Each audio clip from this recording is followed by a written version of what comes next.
Podtacular, the unofficial Halo Universe podcast, presents episode 651, Artwork Galore, recorded live on October 4th, 2018.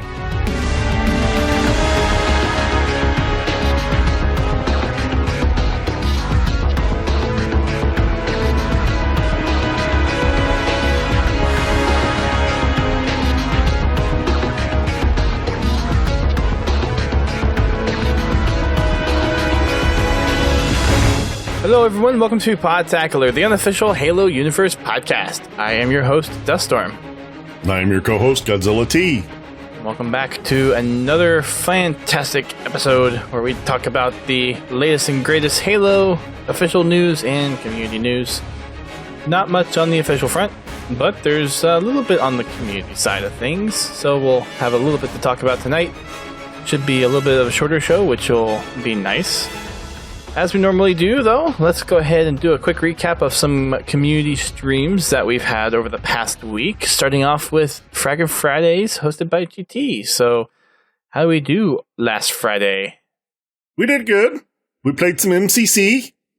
Very nice. Xbox Live was having typical issues. I think it was about halfway through game night before profile pictures actually showed up in my party.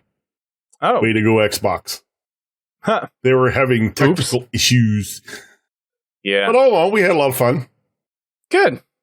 It was a pretty successful night. Yeah, we played a few customs. Played a lot of matchmaking. As you do. Average. Okay. As long as we weren't in Halo 2. Halo 2 not a favorite of the Podtacular crew, huh? Well, it's not liking me right now. Oh, gotcha. I'm having a little issue with shot registration. Yeah. So it's still ongoing issues. Yeah, like I shoot somebody in the face with a shotgun and they just laugh at me. If you're shooting with a shotgun, it shouldn't be that bad. Yeah, sure. Close range, that should be a pretty clean kill right there. Yeah, well, at least only a couple of times did I put 2 clips into somebody before I killed them with a BR. That doesn't sound normal. I don't expect to 4-shot people. But when I put an entire BR clip in someone, I do expect them to die. Maybe you need to send in some video. Send a link to the stream. Well, yeah, fair enough. That's pretty bad. I did, some of it is just my poor aim. Honestly, coming from Halo 5, going back to, Halo 2, Halo 4, Halo 3, it's an adjustment. Sure. It is significantly different than some other Halos. I don't know if it's the stickiness of the reticle or what, but it definitely could be. Then, the funny thing is after playing the MCC, going back to Halo 5, I have the same issue. Sometimes I have the same issue. Not exactly getting my reticle where I need it. Is that just because, you're transitioning back and forth from one game to another? Well, going from game to game has always been a challenge with Halo. You going from Halo 1 to Halo 2 to Halo 3 to Halo 4, it all changes just a little bit. And when you're bouncing back and forth between the games, it's hard for me to adjust quickly. If we get 2 or 3 Halo 2 games in a row, I do better. But if, we go from Halo 2 to Halo 3, back to Halo 2 and then to Halo 4, I don't do well adjusting that well or that quickly. But all in all, we had a lot of fun. That's good. I'm hoping what they kind of hinted at last week with the controller options stuff might be something that could maybe influence having all the control sensitivities be the same. So your aiming in Halo 1, Halo 2, Halo 3, and Halo 4 would be identical across all the platforms, because I know each one has the little nuances. And granted, you wouldn't be able to really account or program the same kind of auto aim capabilities maybe into each one, but maybe have the acceleration. Honestly, sometimes the auto aim screws me up as much as anything. That is one thing I do wish you could turn off on consoles. I don't know.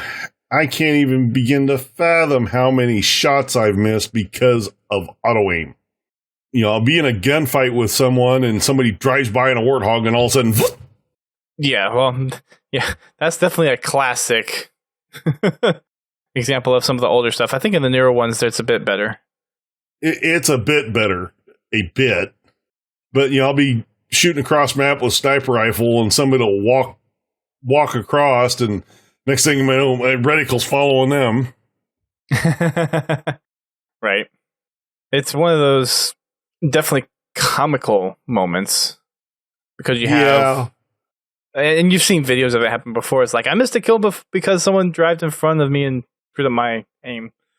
But that's one thing I wish you could turn off. There's another game developer that I wish they hadn't included that in their PC version of their game. If you play keyboard and mouse, you can turn it off, but if you play controller, that's true. Defaults on, which is really irritating. One of my favorite things with Halo CE, I forget which skull it is, but there's a skull that actually turns off auto aim for campaign. Oh, there is? Yeah. And it is so much more fun. Huh. Okay. I actually enjoy playing with that skull on. Fair enough. Huh. Okay, then. So, anything else to go over about Friday? No, I think that pretty much covers it. All right. Very nice. I was streaming again on Sunday, and I did some more achievement streams. So I got, I believe, 2 par score. Maybe 3. I think 2. 2 par score achievements done. So I still have 3 more in MCC to do. 2 more? 2 or 3? I don't remember. I either got 2 or 3 done, and then I have 2 or 3 left in Halo CE. And then I have 1 in Halo 4 and 2 in Halo 2 to do. Or 2 in Halo 3. I think 2 in Halo 2. And then I have all the ones for ODST. Or a lot of them for ODST to finish. So I still got quite a few of those to go through. So I'll be continuing to do that throughout the following weeks. And then on Tuesday, started doing my playthrough of the campaign. And I'm playing on Heroic while Melissa watches. So playing on the canonical difficulty. And we have a bunch of kind of like, not interrupt repeats, but she'll stop me and ask questions where she needs clarification on something. So she's getting a little bit more of the story this time around than she did the first time. That's good. So you're she's getting to hear the alternate lines. She did hear the first alternate line from Johnson. I don't think she necessarily picked up on it, but yes. Yeah, that's one thing I always loved about the first 3 Halo games is when you change the difficulty in some of the cutscenes, the lines changed. That's where we've got a lot of the good little one-liners from Johnson was on legendary difficulty. I like it. It makes you want to play all the levels so you can hear all the different lines, all the different difficulties. That is something I do miss. Was there not any in Halo 4 or Halo 5? I thought there was some in Halo 4. Maybe not Halo 5. In Halo 4, I think I don't remember. If it wasn't very memorable. And in Halo 5, you play it on easy and on legendary, it's all the dialogue's the same. Okay. I have to go back and check for Halo 4. I'm pretty sure there's not anything in Halo 5 for it. But, that kind of stuff I miss. That and the grunt chatter. Well, they kind of introduced that a little bit back into Halo 5, but I mean, it's not there fully. No, not like it used to be. No. I always find it funny when playing Halo CE, when you stick a grunt, and they say, not again. Almost like they've been stuck before. Get it off! Get it off! Yeah. Like, I think they know that can't happen, but yeah, whatever. So that's it for the streams for this week. So let's go ahead and dive into some news. Nothing too much. There's only a couple of things that I pulled out of the community update that got posted last week that was literally posted as we ended the show. Believe it or not. Thanks, Graham. Yeah, thanks. But we really didn't have much. I don't think I updated that piece, but it was situational awareness, and the only thing that they really added that was new is the fact that there is now a Fireteam Raven nameplate for MCC. And everything else we've talked about. So everybody go out and get your Fireteam Raven nameplate. I need to go do that. I need to find 2 other people to play Fireteam Raven with and just camp the cabinet for like 45 minutes and play through the whole thing. One other thing that was called out on here, and I haven't had the time to read this, but apparently Haraspis actually did an interview with Grim Brother 1. And it's a pretty lengthy interview. It's over on haraspis.blog. And he asked Grim questions about some of his favorite lore pieces, some of his most memorable things about Halo, and that kind of stuff. And again, I haven't read the entire thing, but it's over on his blog, and I hope to read it at some point. Those are the only 2 things that we missed from last week. We did get the community spotlight posted a lot earlier today, so I actually did have a chance to go through it. I don't know how much of a chance you had to go through it, GT, but there's a lot of stuff in here. I think even more so than the last issue of this. Yeah. Grim has really been keeping his eye out for stuff. It's crazy how much stuff is out there. And the artwork is insane. I think there's over 10, maybe like 15 pieces of artwork that are in this issue. But the very first thing that you see is a cosplay that looks very, very realistic to the Halo 2 Master Chief. This thing is... If it had a war-torn background, you probably wouldn't be able to tell the difference. Right. It is... Whoever's in the outfit is basically doing the Halo 2 pose that Master Chief does on all the promotional poster stuff. And the cosplay is by someone by the name of Justin Brandfer. And this was at Dragon Con 2013. Oh, so this is... Oh, Grim is really pulling for the barrel from this one. This was posted on May 3rd. But still freaking cool. It doesn't say anything about who... I mean, it says it's his Master Chief costume. He didn't say whether or not he made it or commissioned it. Well, judging from his Twitter handle, it looks like he probably made it. Because, it says Brantford Studios. Could be. Either way, it looks incredible. We also have some artwork stuff. This little engineer with the lighter is pretty cool. And I know Misa would be going crazy right now. So I don't know if Misa's in the chat or not, but yeah. She was there earlier. She was. I know she's there now, but yeah. Incredibly talented right there. There's, let's see, just going down the checklist of some of the other things that were pretty notable. The one by the Halo Enthusiast is also really good. Someone molded a pistol. Looks like maybe the Gunfighter Magnum, possibly from Halo 5. Someone made a little piece of artwork inspired by Silent Storm, detailing one of the EVA scenes from the book. Someone did a mock-up of a Halo Infinite controller. Yeah, any other ones stick out to you, GT? I'm just kind of going down the list here. Because there's a lot of really cool stuff in here. The pickled gear with looks like Carter fighting an elite. No, I guess I could. Well, no. Yeah, maybe that's Noble 6. I mean, I can see where it could be Carter. Yeah. The tattoo on the arm. Okay, that's a devoted Halo fan. We've seen a few of those before. Uh-huh. The drawing of Atriox is pretty wicked as well. Yeah. I like that one. And that's by Japhet, who's the audio composer for...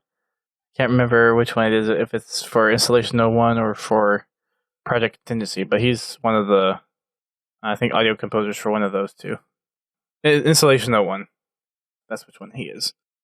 There's also a screenshot with kind of a Photoshop aftertouch on it by VinWarrior, who used to write for us, but he's actually no longer writing for us. He's off busy with college and other things. So, but he took a really cool screenshot from looks like Halo 2, and someone did a little bit of VFX touch-ups on it, so that's pretty cool. Someone did some Halo MCC nameplate SketchUps, some of them including Mr. Chief, Spartan Claws, Timmy the Whale, Ollie the Pig, Swords of St. Helios, a Yoink achievement thing, Heart Attack, which is kind of like the hearts effect from Halo Reach, and some other pretty cool ones.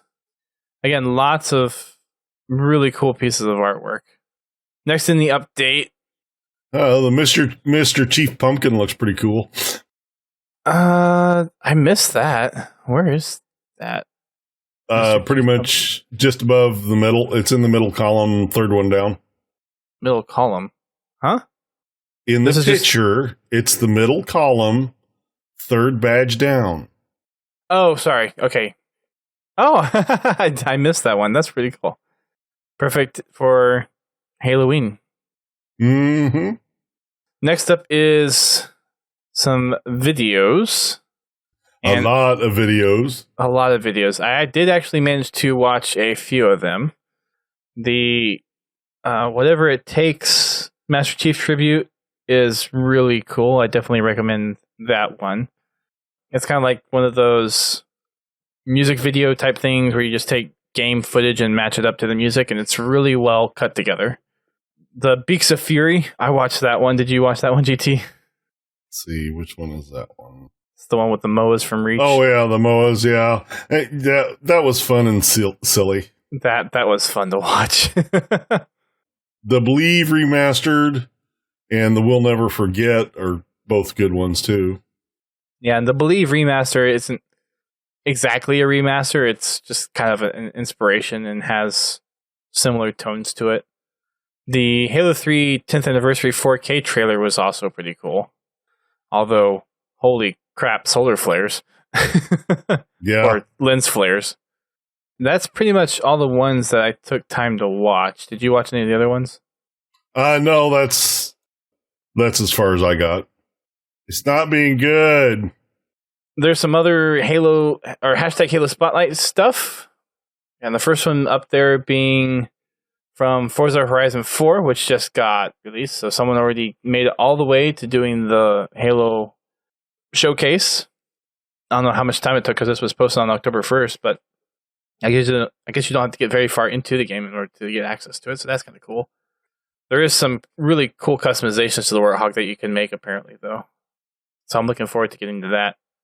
Someone did, or a couple of people did kind of comparison shots or remake shots. So someone remade the Halo 4 exiting Pelican shot with Master Chief and the Marines and the Spartans, doing that in Halo 5. And then someone redid some of the iconic stances from Halo 3 cutscenes. One where Master Chief's putting his pistol in the Arbiter's face, and another one where the Arbiter and Master Chief were back to back in the Halo activation room on the Ark. So those are pretty cool. Some really cool screenshots, some cosplay, and another. I don't quite get this one, but the one that's like second to the bottom, where it has the caption of slaps roof of Banshee, and then the Banshee just explodes and kills the guy that's standing next to it. I'm not sure I get that one too much. I think that's kind of a play on the not so trustworthy used car salesman. Yeah, I was guessing it was something along those lines, but it seems like it's lacking a little bit of context. This is a good one, and it falls apart. Yeah, right. Just seems like it's lacking a tad bit of context. That's pretty much it for the spotlight for this week. Lots of stuff. Lots of cool community creation stuff to check out. And of course, we didn't get through everything that's in here. We highly recommend that you go check it out for yourself. We cannot describe it and do it justice. No, we cannot. Nothing else to report as far as Halo news goes, I think. Yeah, that's pretty much it. For playlist rotation updates, we now have in Halo 5 Big Team Super Fiesta, which I was really, really excited for until I played a game right before the podcast, and now I'm, it's cool. Well, I actually had a lot of fun with it. I was playing with Confel earlier during his stream, and it was him, Keys, and me, and we were having a lot of fun. I mean, there are some maps that the map itself, even in regular big teams, irritating, so Fiesta just makes it a little bit worse. Got it. But the one thing I do like is all the maps in the rotation have upgraded vehicles. Yes, I did notice that. Like on the Valhalla remake, instead of having a standard Banshee and a standard Mantis, you have an Ultra Banshee and a Hannibal Mantis. The ghosts are Temple Ghosts. And some of the other ones, they used Ultra Ghosts. So, they did think about the fact that a lot of people are going to be spawning with heavy weapons. So they did put the more durable vehicles in there, but even still, vehicles don't tend to last very long. Yeah, it's... before somebody blows them up. Right. It's definitely one of those things that I think they could have... let me step back and rephrase it. I was expecting it to be kind of the normal chaotic Team Slayer type of thing, where it would be on maps with no vehicles and you're going around being crazy and whatnot in Super Fiesta. I mean, I guess it kind of makes sense to have it, since it's still a big team, to have it be big team on big team maps with the big team vehicles and whatnot. But the crazy chaoticness of Super Fiesta combined with big team, I guess, just wasn't what I expected, which isn't necessarily a bad thing. Oh yeah, definitely the 4v4 feels a lot more fun. Well, it's 5v5 in Super Fiesta, right? Or, sorry, 5v5. Because you're kind of caged down into a smaller arena. The one thing I did find in the big team Super Fiesta is you can tend to take some time to find someone actually to fight. And that was kind of one of those things that I kind of wish they had other maps other than just big team maps, because it is so big. This is just my personal preference, not to say that it's necessarily how it should be, but having that kind of chaotic aspect of Super Fiesta is one of the things that makes it super fun to me. And with how big the maps are, it just kind of loses some of that chaoticness to it. If they would put it not necessarily on a big team map and not an arena map, but kind of somewhere in between. Somewhere in between, yeah. Where you're a little bit closer together, you still get that chaos, but you still can run a vehicle. Because, vehicles are kind of part of big team. It would be even better if they had random vehicle spawns. Can you do that in Halo 5? Not really. You can kind of simulate it by having different spawn timing. Like this. Because the one custom that we play at this time.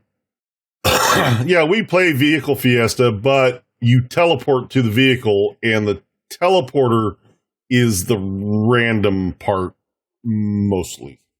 I think each one of the teleporters can go to 2 platforms, I think, but it's random where you respawn. So it's random which teleporter you go through, and then it's random as to which one of the 2 teleporters that individual teleporter will go to.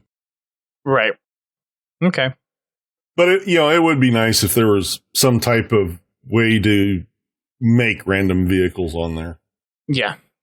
I think if we get, I don't know, I don't think vehicles is necessarily a problem, but I think the map size to kind of keep that Super Fiesta feel into Big Team would need to be a little bit smaller. I mean, something like Vehicle Fiesta works great on a Big Team map, especially when you have 16 players, because you can traverse the map relatively quickly. But with the Super Fiesta with you on foot, it does take some time to actually find someone to shoot, and there's a lot of places for people to hide. Right. And I think one of the things too with the map size, you can't really do 16 on 16 in the normal arena maps and it not be just nearly impossible to actually make sense of it. Spawn die, spawn die, spawn die, spawn die, spawn die, spawn die. Right. So you need something that's kind of in between a Big Team map size and a arena map size, which I think in past Halo games they've done, just not in this one. Well, they definitely had smaller and bigger Big Team maps, but they were all relatively good sized. Like I could see the standoff. A perfect example. Yeah, like the standoff would be good. That'd be good. Actually, Duquesne's Entombed, it works really well for it. It's a smaller map. You're kind of condensed, but there's still a lot of open space. There's places for people to, set up with close range weapons like shotguns or plasma rifles or bolt shots. When you get super lucky, you get a bolt shot and a plasma pistol. But anyway. Yeah. There was another map. Which one was that? Doggone it. What's that map with the wasp on it? That's Big Team? Yeah, it's a Big Team map. Oh, shoot. I can't think of it. But it's basically, you have two bases connected by a double-decker bridge. You have a wasp spawns on one side, and then the other side you have... Oh, I know which map you're talking about. The caves. Yeah. That one worked really well for it. Although, snipers tend to dominate that map. Even in normal Big Team, they do. Yeah, well, at least in normal Big Team, there's only one sniper. In Fiesta, I think we had like 8 of them going at one time. Matter of fact, I went on a tear up on that bridge between a sniper rifle and a shotgun. I'm sure the people were hating me because I was running around with the Blaze of Glory and I forget which. It's the Forerunner rifle that gives you like 7 shots or something like that. I don't remember which one it is for sure. Or no, it gives you 4 shots per clip. But yeah, I was I was driving the other team batty. Yeah, that's how you do it. Because they'd start charging me, and then I'd start running up and down the ramps with that Blaze of Glory, baiting them to follow me, and then I'd swing around, and as they came around a corner, pop. Nice. At one point, I pretty much cleared the bridge doing that. I was truly amazed. I actually went on a frenzy. That doesn't happen very often for me. Nope. Very nice. So going back to a couple other things that we have on note to bring up, we do have something that I just saw pop up on Twitter from Postums. It says something new is looming on the horizon for MCC matchmaking. Word on the street is we will be reopening the public test realm to get this into your hands. More details to come in not too far future. And this is based off a tweet that Sketch put out saying a lot of players have been suggesting that we add a mixtape style feature for MCC matchmaking. You just saw a work in progress build that the engineering wizard Mr. Herman is already whipping up for internal testing. So, looks like those that were involved with the MCC Insider might have some stuff to start testing pretty soon. That'd be cool. Yeah. So, if you were part of the program, then get ready to download another build.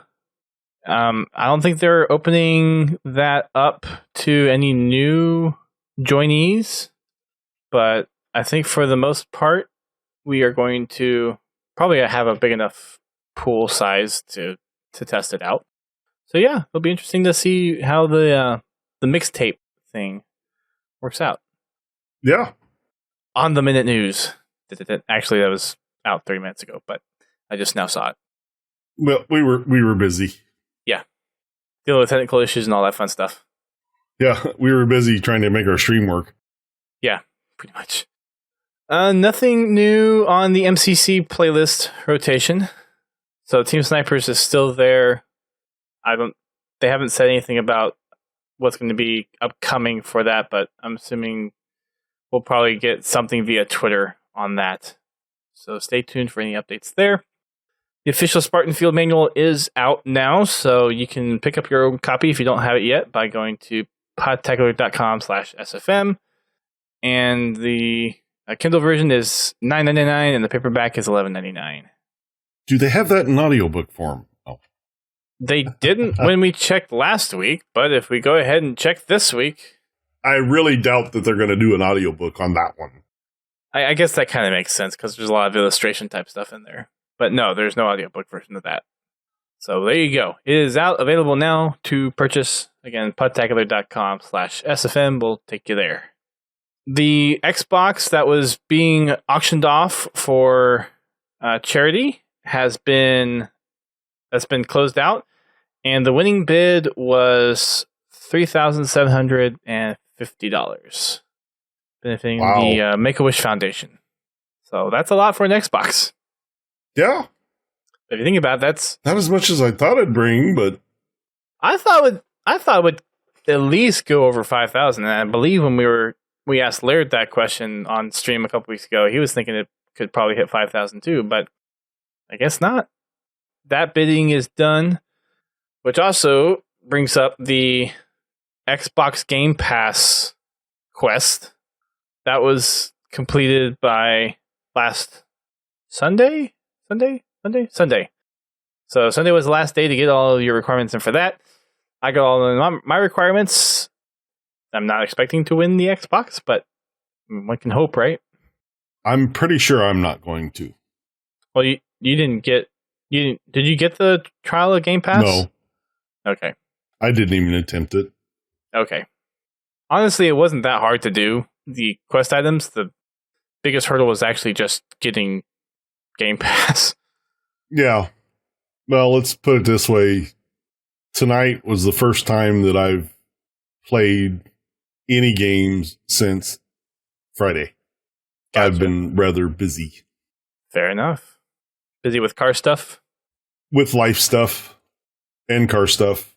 I actually was attempting to move my truck out of my garage tonight, and for some reason it's broke again. So now I need to figure out why it's broke again. Uh-oh. I love it when new parts don't work. It makes me so happy. That's not good. Probably very frustrating too. If I'd known I was going to have this much trouble with these parts, I probably wouldn't purchase these parts. Or I guess it was kind of third-party stuff. Well, what I'm doing to this truck is requiring aftermarket product. I'm making changes to the original equipment fuel system that the factory parts will not support. Okay. So, in all honesty, I'm doing it to myself. But things are being annoying. Got it. That sucks. I'm sorry to hear that. It's always fun to, think you have something all fixed and ready to go, and then it breaks. Womp womp. Yeah. It's kind of the way I looked at it. But we'll keep forging on. I hope to be driving the truck by the end of the month. Okay. Hope to be. Very nice. Next thing we have is another reminder that the Halloween Spirit sweepstakes is still ongoing, and I actually decided to look at the rules tonight, and apparently the ability to enter in goes through November 2nd. So you have till November 2nd to go to spirithalloween.com/sweeps to enter in for a chance to win $10,000. And just by entering in, you will get a 20% off single item coupon that you can use on the site or in the store. Well, that's good. Yeah. It's kind of an odd date to end it, but seeing it's a Halloween giveaway. I guess they just try to clean out stock for the last few days after Halloween. I don't know. Maybe. I don't know. I was, since it's been open for so long, it was just one of those things. Let me check the rules, see if the end date's in there, and there it was. If it's in there somewhere. We got a couple other things that bring up just a couple of other reminders from the past couple of weeks. We have the 4v4 contest, which officially closed last week, so maps are being off to be judged. The Halo Loot Crate theme is Scout, and that's highlighting June. Noble Team's Sniper from Halo Reach. They did show the Icons figure last week, so you can head up to the Halo Twitter and go find the figure. And that pretty much wraps everything up for tonight. That's it. Pretty late night. Yeah, I really need to get my butt in gear and get a guest on, because we've been long overdue. Or finish a book. Working on that too. That's at least a work in progress. I haven't made any work in progress to actually get a guest on the show, so I need to do that. Anything you think that we need to bring up, GT? As far as news, no. So that'll wrap it up for the podcast tonight. Make sure you check us out on our social media. We are on Twitter, Facebook, YouTube, Instagram, Mixer, Twitch, all that fun stuff. If we have it, just search for Podtacular and you'll find it. Also, make sure you check out our podcast network. We're part of a network of gaming-specific shows, including Critscast, Guardian Radio, Podcast 76, Work in Progress, and How to Murder Time. You can find out more about all those shows over at thepodcast.com. Make sure you check us out on our Fragging Fridays game night, hosted by Godzilla T on Friday nights at 8:30 p.m. Eastern Time, where we play matchmaking for Halo 5, customs, any of that kind of stuff. And we have been kind of going back and forth between Halo 5 and MCC based on community input on Twitter or people reaching out to GT requesting to do one or the other. So if there's a particular game that you're interested in playing, whether it be MCC or Halo 5, then let GT know. I also do my streams on Sunday at 10 p.m. for achievements, and I'm streaming with the wife on Tuesdays between 7 and 7:30 is when we start. So you can check us out throughout the week, streaming on Mixer, Twitch, YouTube, and Facebook when I get that fixed. Little update for our Spartan Company commendations. We are getting super close on the next 4 being done. The closest one is getting precision weapon kills without missing. We need another 385 of those to go. So that one is getting super close. You know, I noticed something tonight. If you get a sniper kill, you don't get the perfect medal. Yeah. That makes sense. Because it's for things like magnums, carbines, battle rifles, DMRs. I know. Basically, precision non-power weapons. But I think you should get a perfect for headshots. Pull off headshot. Them Spartans have little heads. Well, that's a different medal. We also have... Sorry, I'm being distracted by Twitter. Killing an enemy Spartan with a melee. That one's getting kind of close as well. We still have another 1,325 of those to go. Melees aren't too difficult. We also have killing an enemy Spartan while your health is low and survive. On that one, we have another 1,137 to go. And then the other one that's kind of close behind is killing an enemy attempting to hijack or skyjack a vehicle. That one seems significantly higher than it was last week, because we only need another 33 of those to go. I worked on the melee one tonight. Played a game of SWAT before I joined Confal, and I had a team that liked to hide on Plaza. So I would go to their hiding spot and I'd smack them in the face. Very nice. Of course, we have the 2 at the very bottom killing Marines and killing an enemy with a shoulder bash, those have a really long way to go. Shoulder bash ones you could do in SWAT as well. Especially those hiding ones. You just run up to it and go, pah! Well, see, the problem is the places they were hiding, it'd be really hard to get a Spartan charge to work. For me, at least. They're probably up above somewhere or something like that. Well, two of them liked hanging out in flowers. One of them really liked hiding in the little circle room. After I killed him 4 times, he decided it wasn't a good idea to stay there anymore. Didn't know HLG was back, right? Yeah, I'd make a lap around the map. I'd come back and he'd be there. I'd kill him. Make another lap. Come back, nice. He'd be there. I'd kill him. Make another lap. Come back, and all of a sudden he wasn't there no more. I guess he learned his lesson. No, 2 minutes later he was back. He just gave that spot a rest for a little while because I went and hassled him in his other spot. You're being a haggler. Hey, if you're just going to stand in a corner, I'm not going to be nice to you. Oh yeah, no, that definitely makes sense. It's like, stop camping. Don't do it. Well, I don't mind camping. But do it smart. I mean, at least make it difficult to find you. No, I was just being like playful with it. Like, yeah, camping is a legitimate strategy, but it's just like in the game. I camp all the time whenever I get a sniper rifle. Pitch a tent, rip some faces off. Yeah, well, I at least knocked her shields off. That too. That's what type of weapon that is. I mean, it's not a weapon that your average person just runs around the map pulling off headshots, unless you're certain pro players. I still don't see how they do that, but anyway. Lots and lots and lots of practice. No, that is physically impossible for me to pull off. It's all about the timings. All about the timings. But it's just funny when you find somebody that just camps the same spot over and over and over and over again.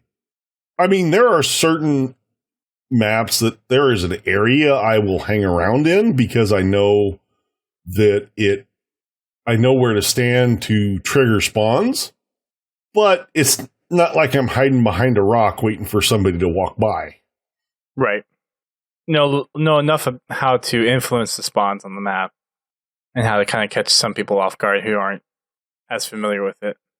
Yeah, there's a particular map in another game that I play that it works really good. I played a game and I went 20-5. Wow. And the 5 deaths that I had were places where I spawned somewhere else from where I was standing. Ouch. Trying to get back to my spot. The Halo spawn system is still a little crazy because there have been times lately in Halo 5 where I spawn and then within half a second I'm dead in Fiesta. Well, the one thing I found, if you're playing free-for-all, honestly, your best bet, kind of hang around where you spawned. Because as soon as you move away from that spot, somebody's going to spawn there again. You got to find the good places, places where you have a little bit of cover. But you can catch people coming out, they'll be full sprint trying to get back into the battle, and you just pop out a corner and start hitting them with a pistol, and most times you'll win. I'll have to try that at some point. Pick a quadrant and defend it. But don't get me wrong, eventually there's going to be, a couple of people come up on you and you won't be able to kill them both, but sure. I found that if I do that, if I take that strategy, I do a little bit better in free-for-all. Okay. So we have to try out. You can't defend against the power weapons that way, unless you happen to spawn next to one as it pops up. But is that just for free-for-all type stuff, or is that also for team? Well, team stuff, my recommendation is whenever possible, stick with your team and, just combine fire on enemies. if there's two of you and you come up on somebody, both of you shoot the opponent. I mean, as far as like hanging around where you spawn. Well, the problem with the team mechanic is different spawn influences. It's a little harder to influence a spawn if you group up like that. You just kind of hang around in one area because there's a whole bunch more map for them to spawn in. So it's a little less predictable. Where in free-for-all, it's a little easier to predict the spawns because it's 6 individual players. So, and they're going to be spread out across the map, so that's going to influence where the spawns are. Yeah, now that I'm thinking about it, that makes sense because I've watched enough competitive Halo. I just wasn't thinking when I asked the question. But yeah, you're right. Oh, and definitely whenever I'm playing free-for-all, I will break out my headphones so I can hear footsteps. Yeah, Confel said when he's in FFA, he's just a sound horn that has him, wait, what? He said, just crank up your sound, hide and wait till you hear people fighting. He does the same thing. Definitely keep an eye out for fights and steal kills. There you go. I'm not ashamed. I'll do it. I see 2 people fighting. If I see someone's shields pop, I will shoot them. And if I don't see their shields pop, I'll still shoot someone. But usually if I come up and I see a person's shields pop, I will shoot them first. And then I'll start shooting the other person. Yeah, that makes sense. And I've come up with a bunch of double kills doing it that way. Very nice. And it makes sense, too, because you want to eliminate more people shooting at you, so it's just like one person left. Or fewer people left. But yeah, it never fails. Every free-for-all game I play, I wind up getting pinched between 2 players. It just happens. I mean, you can't avoid it. Sure. Well, that's going to call it for us tonight. So thanks everyone for tuning in, and thanks for dealing with the technical issues for those that were watching on the live stream. We will try to get Facebook working again. I'm guessing something changed with the key on Facebook, and I just need to update it. So we'll try to get that working again. But for those that download this, thank you for listening to the show. And please make sure you check out all the streams that we have going on. Check us out on all the social media that we mentioned earlier. And we will catch everyone, hopefully, on one of the future streams. If not, the next episode of the podcast. Thanks again, everybody. Have a good night for those watching. And keep on fragging them trucks.